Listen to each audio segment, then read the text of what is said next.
Como diciendo, ustedes son funcionarios que vieron la pandemia por TV, nosotros le pusimos el cuerpo. Y uno podría decir, bueno, es una pelea gremial más, pero Moyano es peronista. Pero atención, que los moyanos son peronistas, pero juegan su propio partido. Si se enfrentan al gobierno, puede tener ahí un foco de conflicto el gobierno nacional, que ya tiene varios, con el cual no estaba contando. Bueno, parte de esto también vamos a hablar con nuestro invitado, Gustavo Marangoni, analista político. ¿Qué hace, Gustavo? Sí, Daniel, buenas noches. Gracias por invitarme. Lindo tenerte en el programa. Igualmente. Bueno, sería un lío para el gobierno que enfrentarse a los moyanos, porque sobre llovido mojado, un aliado que se te pone enfrente, ¿no? Sí, además, de alguna manera, y ustedes pasaban ahí un fragmento del discurso, cuando vos te dirigís a un gobierno y decís, o me arreglan esto, o la semana que viene te redoblo, ponés siempre a alguien en una circunstancia difícil, porque si hace lo que pedís, queda en una situación de debilidad. Y si no hace lo que vos decís, viralizás el conflicto. Claro. Que como vos señalabas, a ver, si eso es un concepto expresado por el FIT, pues bueno, qué sé yo, está bien, dentro de la lógica de confrontación, es de las puertas de la casa para afuera. Pero si es de entre casa, bueno, de alguna manera confirma que esto de armar coaliciones siempre, como reiteraremos muchas veces, son fáciles de hacer y son más difíciles de mantener. Claro, o sea, las coaliciones son sencillas para armar, también le pasó a Cambiemos, ¿no? Por supuesto. Son sencillas para el armado, para ganar una elección, pero eso es difícil contentar a todos cuando estás en el gobierno, ¿no? Bueno, ahí y está muy bien, digamos, la mención de la oposición, porque yo digo, viste que tanto la coalición de gobierno como la opositora te dicen, no, tenemos que seguir ampliando. Vos decís, che, pero la idea de ampliar siempre suena, a ver, ampliar es un término que garpa en política, es decir, ampliemos todo, pero vos decís, no puede pasar como los globos que si le pones mucho aire, termina reventando, ¿no? Esto es válido para cualquiera de las dos coaliciones. A los politólogos, el 90% de los politólogos que estamos en Argentina, vengamos del palo que vengamos, nos encanta decir, mirá qué bárbaro la Argentina, dos coaliciones que reúnen el 90% de los votos, no hay fragmentación. Y cuando estamos entre casa y zapatos decimos, che, muchachos, no es tan cierto, porque detrás de esas coaliciones hay un montón de fragmentos.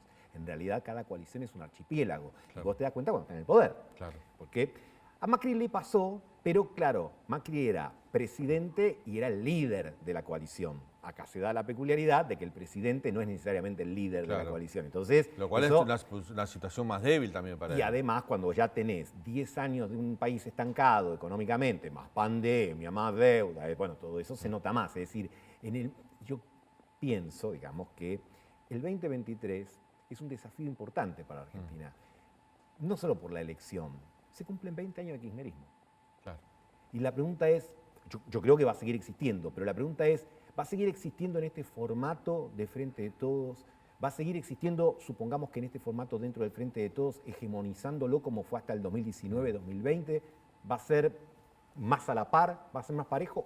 ¿O va a haber otra reformulación y otra vuelta de cartas? Ahí tenés un claro ejemplo para ver qué puede pasar. Yo creo que con el acuerdo con el Fondo Monetario Internacional. Tomo algunos datos, algunas reacciones. 30 legisladores del Frente de Todos, no vamos a votar eso.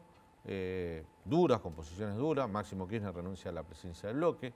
Los intendentes del Frente de Todos dijeron que si tocan la obra pública nos oponemos. Hay varios senadores que no están de acuerdo con votar. Digo esto, más todo lo que genera. Ayer estuvo con nosotros Claudio Lozano, que bueno, no es representativo en cuanto desde el punto de vista mayoritario dentro del Frente de Todos, pero es director del Banco Nación y dijo acá, donde estás parado vos, que habría que investigar al presidente Alberto Fernández por convalidar la estafa que hizo Macri con la toma de deuda.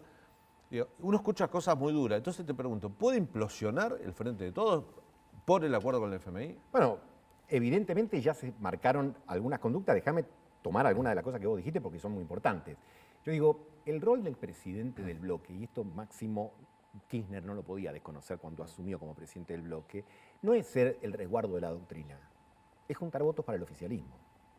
Y lo sabía muy bien Néstor Kirchner, Cristina Kirchner y Cristina Kirchner en su segunda presidencia, porque a los garantizar que el Ejecutivo tenga la ley que necesita. A los jefes del bloque, tanto en diputado como senador, le pedían eso. Claro. Ahí está el testimonio, el libro de Pichetto que cuenta el caso de... Bueno, Pichetto lo hacía muy bien. Bueno, probablemente el mejor jefe de bloque. Claro. Digamos, entonces, ¿qué digo? El rol del jefe de bloque es otro. Si vos querés ser el custodio de determinados valores, está bárbaro, es un rol que uno tiene que respetar, porque las convicciones, por supuesto, que uno las respeta en política, pero esto no es una cuestión a la carta donde vos decís, viste, claro, son épocas muy particulares. Así como hay gente que es religiosa a la carta y te dice, bueno, a mí el primer mandamiento sí, el tercero sí, el cuarto no tanto. Puedes decir, mira, esto de la religión a la carta no sé si funciona. Bueno, no sé si funciona que cuando vos tenés que administrar un país en medio de una crisis gravísima, vos digas, no, mirá, yo para ocupar tal rol estoy, ahora para acompañar en esto, y vos decís, esto está raro. Entonces, decís, seguramente, que no sé si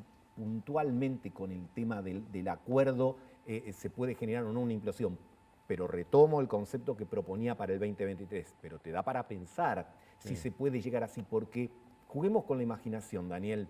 Yo te digo, en Argentina todo es pensable y todo es posible, en la política generalmente de todos los lugares, todo es pensable y todo es posible, pero en nuestro país es más atractivo. Del 2023 al 2027 yo te diría, ¿podés imaginarte una presidencia que continúe, digamos, que yo, Alberto Fernández, vos decís, puede ser, la puedo imaginar, que gane Cambiemos, también puede ser, puede pasar. Pero ¿te imaginas una de Alberto Fernández que funcione igual que hasta ahora, los próximos 4 años? A mí me cuesta más pensarlo. A mí me cuesta más pensar que sí, no sé... Podría ser siempre y cuando si al gobierno le iría bien. Ponele, pero ponele que remonte, ponele que no sé, que ahora la soja se va por, no sé, conflicto Ucrania-Rusia, vos lo abordarás después, la soja se va a $1.000 la tonelada, hay plata, le pagás al fondo y decís, tomá, y remonta. ¿Podrías encarar 4 años siguientes de una coalición donde temas tan centrales no tienen un consenso mínimo? Es muy difícil. Entonces, ese escenario sí me cuesta, a mí, a lo mejor por una limitación personal, me cuesta más pensarlo. Creo que con esta alianza, o con esta coalición, con otra opositora, me parece que va a haber una demanda por mayor liderazgo. Claro. Déjame, ahora le abro las preguntas a Leandro, pero nosotros estamos hablando del acuerdo con el fondo y el ruido que hizo dentro de la estructura interna del Frente de Todos, que uno dice, mirá, esto se puede partir. Digamos, hay el kirchnerismo duro por un lado, sectores peronistas ortodoxos por otros, pero también hay que sumarle que vienen de una derrota electoral. Y si proyectan esa derrota electoral con miras al 2023, hay muchos intendentes que dicen, yo me quedo sin mi territorio, muchos gobernadores que pueden perder su provincia, muchos legisladores se pueden quedar afuera. Entonces, no solo por el fondo, sino tienen un antecedente electoral inmediato, que es un mal antecedente para encarar el 2023.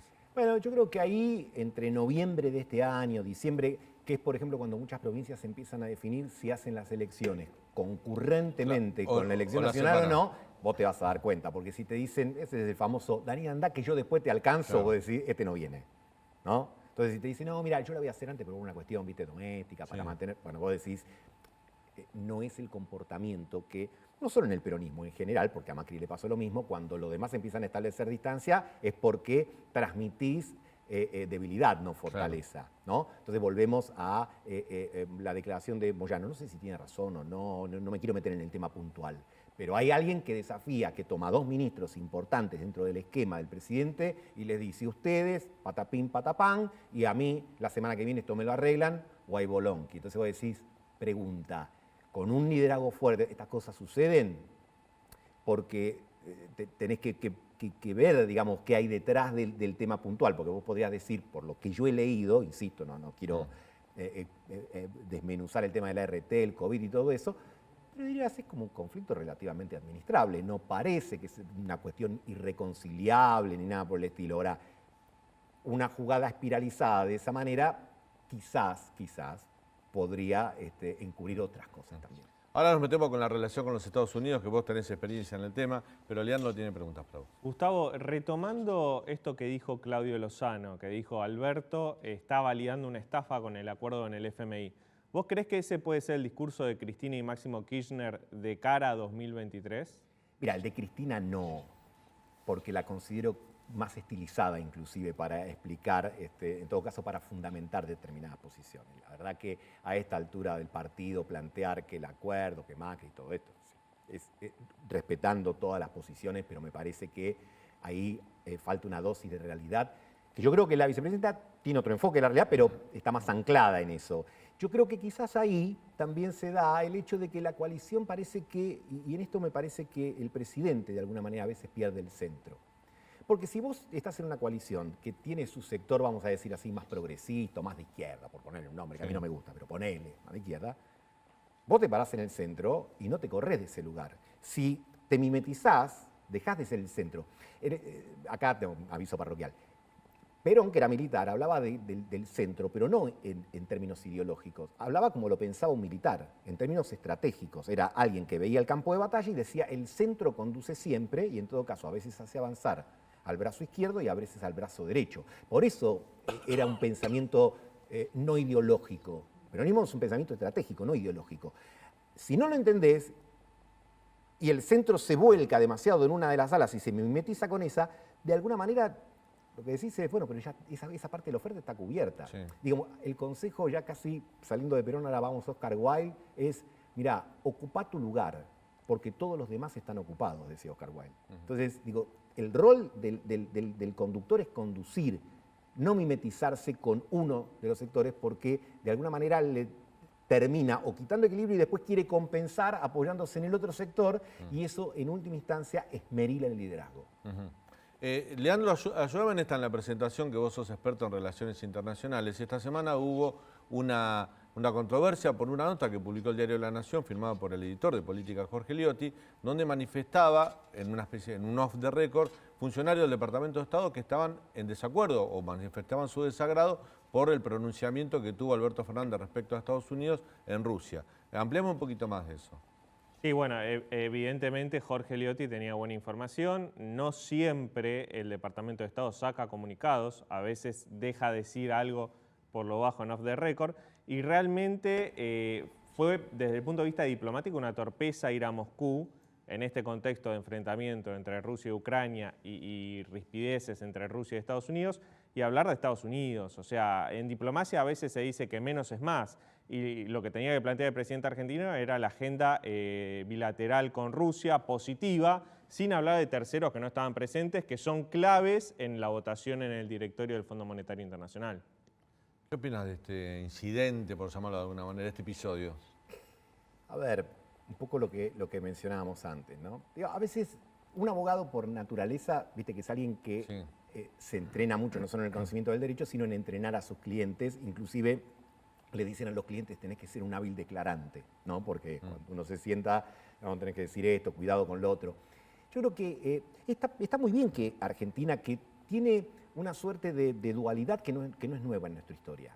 Tenemos, en este caso, el comercio, por un lado, China, digamos, nuestro principal socio comercial, y las finanzas por el otro, la deuda con Occidente y los clientes en Oriente, vamos a decirlo de una manera muy simple. Está claro. Por lo tanto, está bien que vos mantengas relaciones con China, con Rusia, etc. Lo que no es, vamos a decir así, oportuno, meritorio y conveniente, como dirían los abogados, es que estando en Rusia vos hagas un comentario respecto de alguien a quien necesitas.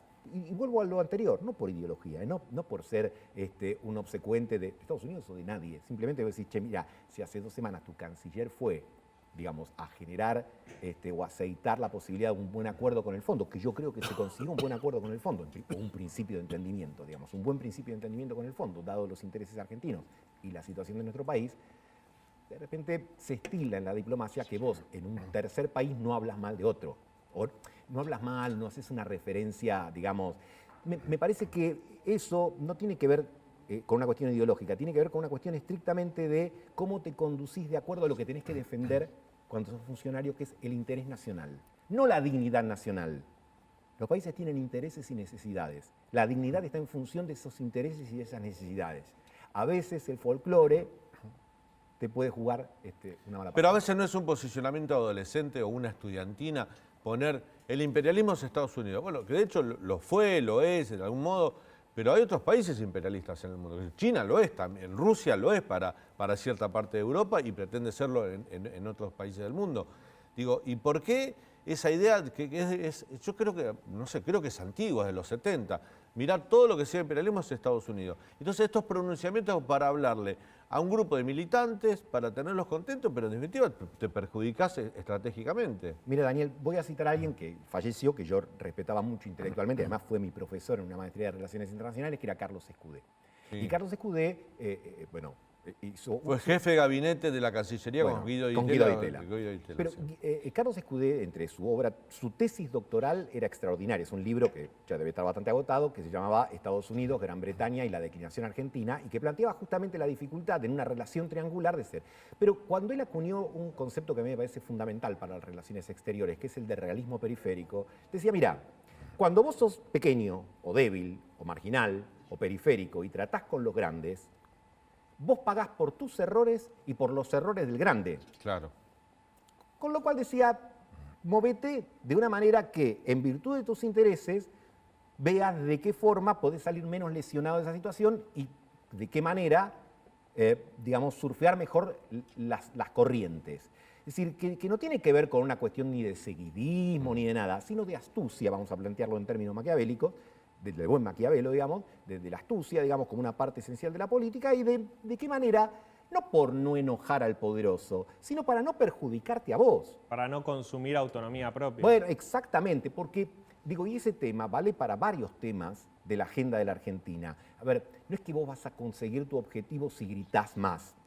Yo estoy seguro, digamos, por supuesto, creo que la soberanía de las Islas Malvinas es argentina. Ahora, yo estoy seguro que vamos a tener muchas más posibilidades dialogando que gritando. Sí, primero dialogando, pero segundo, si la Argentina dentro de X años tiene $40.000 de producto per cápita y somos un país estable y transmitimos una confianza y tenemos ejercicio, bueno, yo te diría, y podemos estar más cerca de conquistar el objetivo que si hacemos 20.000 marchas, digamos, o vamos, digamos, lamentándonos y pidiendo adhesiones, que está bien, es un ritual que hay que hacer, pero que desde el punto de vista formal no es que vas a ganar por cansancio. Claro. En todo caso vas a ganar por otras cosas.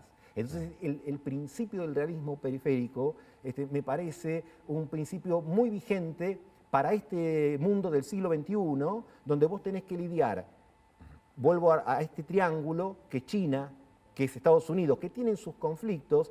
Nosotros también, la idea de Rusia, que evidentemente también quiere y mira a América Latina.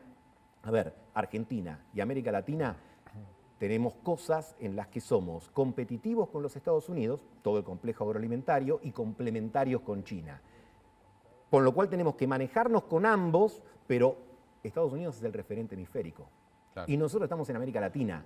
Entonces, digo, ahí hay que ser... Ahora, ¿no hay en el kirchnerismo un comportamiento, insisto con esto, porque recuerdo, ¿cuándo fue el ALCA? En el 2005. 2005. Sí. El ALCA se hace en Mar del Plata. Viene Bush, que era el presidente de los Estados Unidos, era la oportunidad, se organiza, o sea, no rechazamos organizarlos. Vienen todos los países del mundo o permitimos o fomentamos que de la mano de Hugo Chávez se armara la contracumbre, que fue al lado. Y hubo episodios que rozan lo ridículo. A ver, vos fuiste protagonista. Sí, no protagonista, pero estuve cerca. Lo viste. Si, bueno, si le tengo que poner el lo título, viste. diría el día que cené con Bush, cosa Claro, que es real. Miro a la cámara y digo, ¿Pero cené por con qué Bush. cenaste con Bush? Ya viene la ahí lo anécdota. cuento, lo trato de hacer breve. Yo en ese momento trabajaba con el que entonces era vicepresidente y después fue gobernador, Daniel Scioli, y bueno, se hizo la cumbre y había una contracumbre. Y la verdad que las estrellas de la cumbre para el entonces presidente Néstor Kirchner eran Lula y Hugo Chávez y Evo Morales, digamos, y Bush era medio el patito feo. Así que, contra lo que uno podría pensar, en realidad nadie se peleaba por estar en la mesa de Bush, más bien se peleaban por no estar en la mesa de Bush. Claro. Pero bueno, protocolarmente, Daniel Scioli era vicepresidente y en la mesa de Bush estaba el vicepresidente, estaba Bush con su esposa, y después... Yo tengo mi autoestima muy bien, pero digo, estábamos como funcionarios de muy segunda línea para completar la mesa. Entonces, en un momento que estaba un espectáculo que medio histriónico, pero que habían armado, justo me llama mi mujer por teléfono. Sí. Entonces, yo la atiendo y le digo, estoy comiendo con Bush, no te puedo atender. Entonces pensó que le había hecho una broma. Hablé más tarde. Y le digo, no, efectivamente, le digo, estaba comiendo con el presidente de los Estados Unidos. Claro, no había ministro, aunque no estaba el canciller. Claro. Ahora, vuelvo salgo de la postilla, digamos, y digo una cosa, el tipo, con todo respeto, el tipo se la bancó como un duque. Sí, sí. Perfecto. Ahora, lo que digo es, en ese momento América Latina tenía mayor, digamos, el precio del petróleo volaba, eso explicaba la fortaleza de Hugo Chávez y la billetera de Hugo Chávez, el precio de las commodities volaban. Entonces, ahí creo que hay que reflexionar, ¿qué pasa cuando vos tenés 2 cargas más de batería? ¿La aprovechás para negociar en mejores condiciones con tu hegemón, digamos, con tu líder hemisférico, o bajo esa batería que vos no sabés cuánto dura, porque en última instancia esos precios de commodities, así como suben, bajan, cosa que lo experimentamos muchas veces, lo enfrentás y después sabés que el otro igual vas a tener que volver a pasar por casa? Ahora, ese episodio, primero la contracumbre, que era un hecho político, que en Estados Unidos no cayó bien, y este episodio, que bueno, como decís vos, cada uno tiene derecho a sentarse a cenar con quien quiere, pero fue vivido por Estados Unidos, por el Departamento de Estado, como un destrato hacia Estados Unidos, no hacia George Bush. Digo esto porque después, años después, 11 años después, vino Barack Obama a la Argentina y se reunió con Mauricio Macri, le hizo saber la bronca o el malestar que generó en los Estados Unidos ese episodio, pero no con Néstor Kirchner, sino con la Argentina. Sí, porque bueno, claro. En el medio hubo un episodio, perdóname, claro, en el medio hubo un episodio más grave, que fue el de la valija diplomática. La valija diplomática cuando con el alicate de rompieron. A ver, Daniel. Pero Obama era demócrata y Bush era republicano, o sea, hasta era un adversario, pero para ellos es la continuidad jurídica del Estado. En Estados Unidos o en Argentina es una, que eso se aplica para el tema de la deuda. Es decir, a mí me pareció realmente muy mal llevado adelante el acuerdo que hizo Mauricio Macri con el Fondo Monetario Internacional. Pero Mauricio Macri era el presidente democrático de la Argentina y la continuidad jurídica del Estado continúa con Macri, con Alberto Fernández, claro, antes de Macri con Cristina. Punto número 1. Punto número 2. Relaciones con Estados Unidos, con China o con quien fuere. Yo lo que señalo es, vos habías mencionado antes al pasar, y yo comparto ese término, el de estudiantina. Entonces algunos a veces debatiendo con académicos, con gente del peronismo, etcétera, con kirchneristas, dicen, no, pero es una visión de subordinación. No, si nadie está planteando ser el Estado 51 de los Estados Unidos, ni de tener una política de alineamiento automático, ni nada que se le parezca. Ahora, la provocación por la provocación no es una estrategia de política exterior. Bueno. O el ponderar mal tu fuerza, porque si yo salgo de acá y viene, digamos, la barra brava de X equipo de fútbol de la zona, y yo los enfrento a todos y le digo, a ver, todos ustedes, Gile, vengan, después qué sé yo, ¿no? Decir, che, me diste las consecuencias. ¿Sabe dónde sorprende Alberto Fernández? Me contaba el otro día, Marcelo Cantelmi, vos lo conocés, editor de Política Internacional de Clarín, aparte claro, docente, que cuando un presidente viaja al exterior y viaja a un país, tiene alguien en la Cancillería y dice, mira, en este país hay que hablar de estos temas. Este país, estos temas son sensibles. O sea, vos llegás y sabés de qué tenés que hablar y qué vas a hablar. Da la impresión de que con Alberto Fernández se improvisa, o él improvisa mucho. A veces tiene sobreactuaciones que generan estos problemas que contaba recién Leandro, o que generó malestar en el Departamento de Estado. Como la sobreactuación, por ejemplo, yo lo contaba ayer en el programa, aprovecho para reiterarlo, Alberto Fernández recibió una carta de Amnistía Internacional antes de su viaje diciéndole, mire, presidente, usted va a viajar a 2 países que están muy denunciados por violaciones de derechos humanos. Sobre todo Rusia, o sea, China ya se sabe por la persecución, pero en Rusia porque en la última reforma constitucional se castiga severamente a la libre elección sexual. Hay legislación homofóbica y solo el año pasado hay 12.000 manifestantes o opositores, militantes que estuvieron detenidos. De hecho, el principal dirigente opositor fue envenenado, está preso. ¿Sí? Muchas denuncias de derechos humanos. A ese presidente, Alberto Fernández, le dice, le voy a abrir las puertas de Argentina para que sea cabecera de playa, para que se embarque en el mundo. A ver, Daniel, yo lo que te digo y a Xi Jinping le dijo, si usted fuera argentino sería peronista. Bueno, digo, ¿no es una improvisación eso? A ver, hace un rato cité El Príncipe Maquiavelo, ahora voy a citar El Principito de Saint-Exupéry, que decía, el ritual es importante, decía Saint-Exupéry en El Principito, sí, ¿no? El ritual es importante, el ritual de la diplomacia tiene su explicación, no es que solamente gente que habla muchos idiomas y le gusta cócteles y todo eso, digamos, que se dedican a eso y hay formalidades que uno tiene que respetar y de alguna manera protocolos que hacer. Lo formal hace las cuestiones de fondo, y esto sí es un debate que uno tiene que tener, sí, claro, en el peronismo y todo. Lo formal y el fondo no se separan. Entonces, de hecho, algunos dicen que la cortesía no es una virtud, pero es el inicio a las demás virtudes. Y vos la cortesía la tenés que ejercitar. Punto número 1. Segundo, a Rusia se le aplica lo mismo que a Estados Unidos. Yo no le pediría a Alberto Fernández que vaya con la bandera de la diversidad sexual a reunirse con Putin, porque te diría, mirá, no va, digamos, no va. Simplemente, yo creo que, ahí sí tomo conceptos que dijiste vos no te tenés que, digamos, no te tiene que ganar la coyuntura porque no te deja ver una relación de más largo plazo. Y probablemente, yo digo, resolvemos cosas muy importantes en muy poco tiempo y discutimos mucho tiempo cosas muy poco importantes. Ejemplo, el presidente viene de China, entre otras cosas, con algo que los chinos hace mucho tiempo que le quieren vender a Argentina, que es una central nuclear. La verdad, yo no soy un experto aclaro, no soy un experto en energía, pero leo informes de expertos en energía y veo que hay especialistas de un lado y del otro, muchos que dicen sí, está bien, y otros que dicen, che, no, parece que no es tan buena idea. Sí. Por el monto de la inversión, etc. A lo mejor en Argentina habría que ver si conseguimos financiamiento para una planta nacional de gas licuado, por la matriz energética nuestra, qué sé yo. A mí me encantaría, pero no porque me guste a mí, porque en última instancia porque me tiene que satisfacer a mí, pero creo que sería un debate muy saludable discutir la matriz energética de la Argentina, no solo los subsidios, que hay que discutirlos, pero la matriz energética, y ver si es conveniente o no 9.000 millones que se extienden hasta 12.000 millones de dólares de préstamo para una central nuclear. Pero de repente pasa, y vos decís,